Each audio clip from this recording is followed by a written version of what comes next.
बड़ो खाली याद में तू हमरे खइले बड़ो।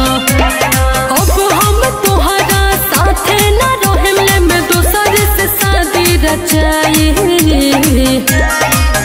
भले 2 कट्ठा बेचाई 47 की नाई चलियो करे पगोली जवन डोली लेके जाई। भले 2 कट्ठा बेचाई 47 की नाई चलियो करे पगोली जवन डोली लेके जाई।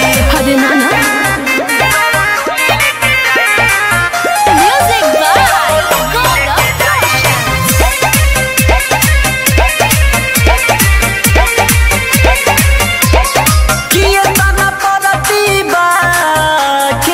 हमारा नाम से बदले लेम तोरा पूरा खानदान के।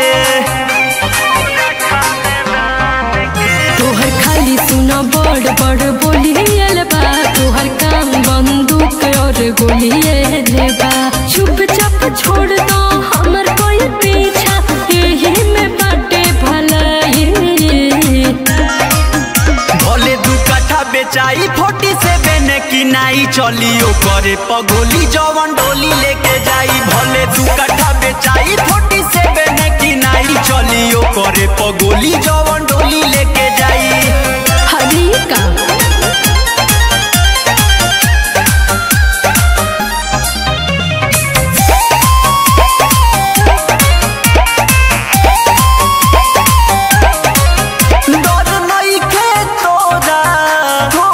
हमके देता रे अपना दीवाना के हल्का में लेता रे।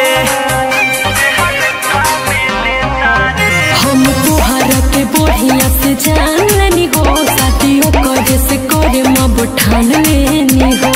छोटू शिकारी बड़ हटे अपराधी जदि जानी तो दिही मुआई।